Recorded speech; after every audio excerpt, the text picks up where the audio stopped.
My ex-wife showed up to our divorce hearing pregnant. She thought it would secure her a payout until the judge asked one question. You ever sit in a courtroom and watch someone dig their own grave in real time? Because that's exactly what my ex-wife, Jessica, did. I should have known she'd pull something. The entire divorce process had been a disaster. Delays, tantrums, nonsense filings just to waste my time. If she had put half as much effort into our marriage as she did into making my life hell, we wouldn't have ended up here. But when she walked into that hearing pregnant, I almost laughed. Not because I thought the kid was mine, I knew it wasn't, but because I could see the plan forming in her head like a cheap soap opera plot. Jessica was banking on one thing, that the judge would see a poor, vulnerable, abandoned, pregnant woman and force me to pay up. Forget the prenup, forget logic, play the sympathy card. And just like that, Jessica visibly stiffened. I knew that question was coming. Jessica didn't. She assumed the court wouldn't question her pregnancy, that she could waltz in, look vulnerable, and walk out with a fat check. But legally, her pregnancy was only relevant if I was the father. Her lawyer froze. Then weakly, "My client believes it is the petitioner's." I almost laughed. Believes? Ethan didn't even flinch. She believes, so there's no proof? Jessica shifted uncomfortably. The judge's eyes narrowed. "Ms. Parker, have you had a paternity test done?" Jessica's mouth opened, closed, opened again, trapped. I just assumed." "You assumed?" the judge repeated, unimpressed. "Ms. Parker, is there any evidence to suggest the petitioner is the father?" Her lawyer looked like he wanted to die. Jessica looked pale. And I leaned back in my chair, enjoying the show. At this point, Ethan was ready to finish her off. "Your Honor, we have strong reason to believe this child is not my client's." He pulled out photos, taken 2 months after Jessica and I separated, of her on vacation with another man, holding hands, kissing, clear proof she had moved on. And then the final nail in the coffin. Ethan slid medical documents across the table. Additionally, we have subpoenaed Ms. Parker's recent medical records, which show that her first confirmed pregnancy test was months after she and my client had last been together. Jessica's face crumpled. Her lawyer looked at her, realizing she had never told him any of this. The judge, he let out a long sigh and shook his head. "Ms. Parker, this court does not take kindly to deception. Given the evidence, there is no basis for financial support. The prenup stands. You will not be receiving alimony or additional compensation." Boom. Jessica gasped like she had been physically struck. "But, Your Honor, this hearing is over." Done. She sat there frozen.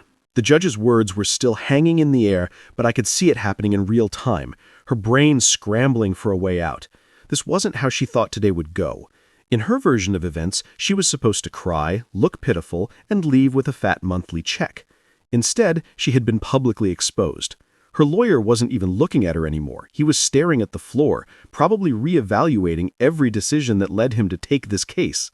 Meanwhile, Jessica was gripping the edge of the table like she could somehow hold on to the last shreds of her scheme. And then the tantrum started, Jessica's last desperate attempt. "But, Your Honor," Jessica blurted out, her voice high-pitched, I'm about to have a baby, and he just gets to walk away?" The judge exhaled sharply, rubbing his temples. He was done. "Miss Parker, this court does not take financial judgments based on emotional appeals. Your pregnancy has no legal bearing on this divorce unless paternity is established, which, based on the evidence provided, it has not." "But," the judge held up a hand. "Enough."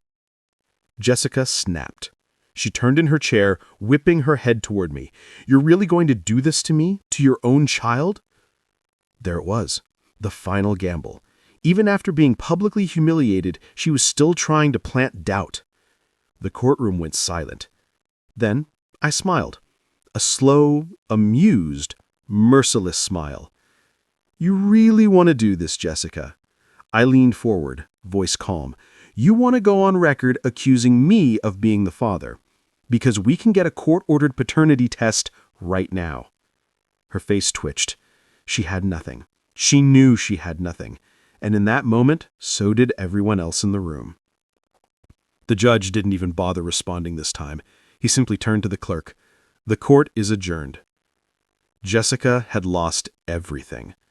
But it wasn't over yet. The hearing was over, but I wasn't done watching her fall apart. I walked out of the courtroom with Ethan beside me, my mom trailing a few steps behind. I half expected Jessica to slink out quietly, but I should have known better. She stormed out after me, heels clacking, face red, hands shaking. "You're a monster," she hissed.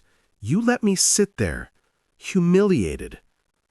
I turned slowly, looking her up and down.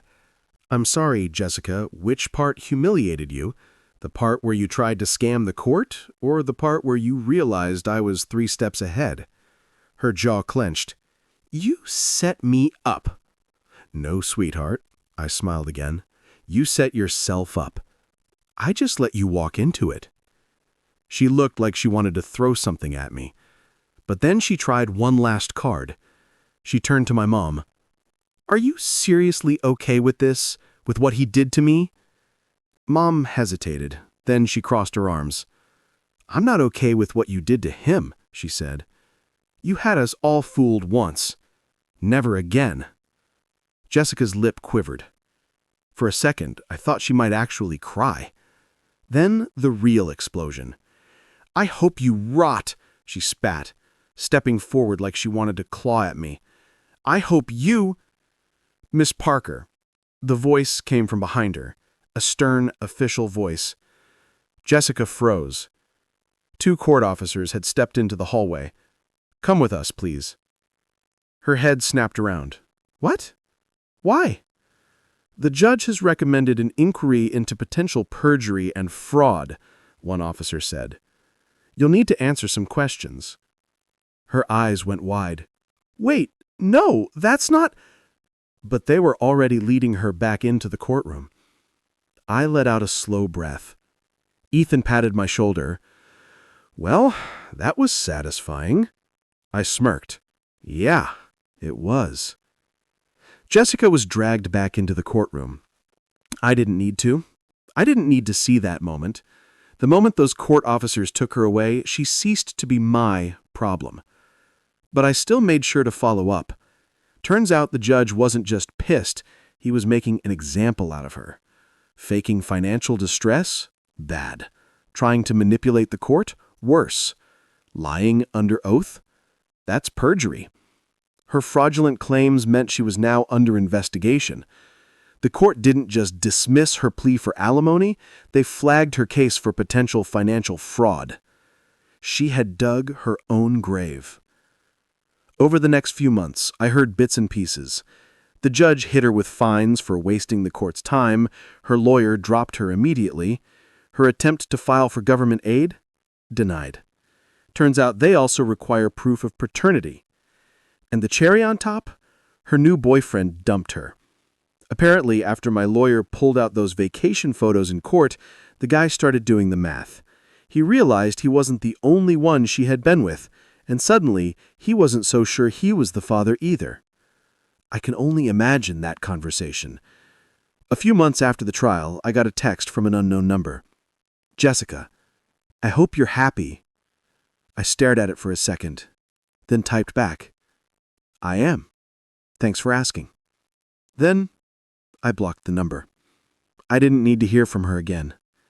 She had spent years trying to manipulate, control, and milk me for everything I had. But now, she was alone. And for the first time in a long time, I was free.